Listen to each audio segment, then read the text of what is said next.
ফাঁকা গ্লাসটা দেখাচ্ছ? কোল্ড ড্রিঙ্কস তো অলরেডি খাওয়া হয়ে গেছে। যাই হোক, এই তো বেরোবো, বাবা এখন পুজো করছে, তারপরে পুজো শেষ হলে আমরা বেরোবো পোস্ট অফিসের দিকে। হুম, দেখো ওর অবস্থাটা দেখো। বাড়িতে গ্রীষ্মের ছুটিতে এসে কেমন ঠান্ডা লাগিয়েছে, সারা দিনটা ফোন ঘাটে। এখনকার যুগের বাচ্চাদের এরকমই, হ্যাঁ, পুরো চোখ লাল হয়ে গেছে। জানি না কি হবে, ফোন একদম ঘাটবি না। হ্যাঁ, ফোন ঘাটবি না তো কি করো? হ্যাঁ, সারাদিন আমার ইনস্টাগ্রাম।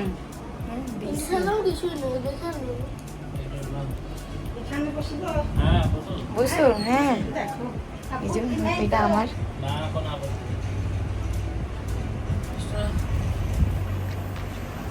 ওটা কে রাখতে যাবে?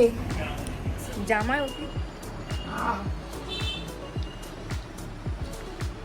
মা খাইতে খাওয়া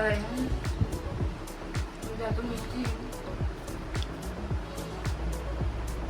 এবার চলে যাবো আমরা বাড়ি, মানে শ্বশুর বাড়ি।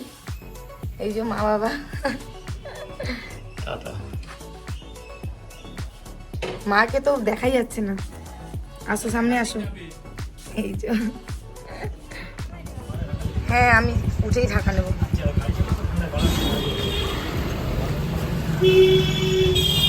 তোমাকে দিতে হবে। ওর বাড়ির থেকে আমার বাড়ির ডিস্টেন্স 15 কিলোমিটার, তো এই 10-15 মিনিট সময় লাগে। আমরা পৌঁছে গেছি বাড়িতে। ঝড় উঠে গেছে ভীষণ, আমরা বাইরে একটু বেরিয়েছি, জাস্ট ভীষণ হাওয়া দিচ্ছে, বুঝতেই পারছি। আমরা জাস্ট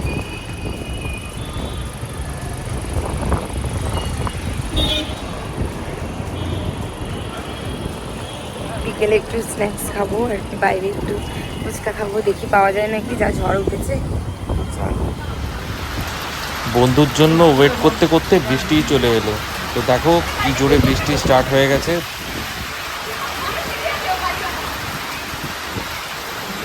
অবশেষে আমরা আমাদের বাড়ির সামনেই একটা ক্যাফে আছে, বিটার সুইট বলে, তো ওখানে এসে বসলাম এবং আমরা অর্ডার করে দিয়েছিলাম চিকেন 65, ফ্রেঞ্চ ফ্রাইজ আর চিকেন পকোড়া।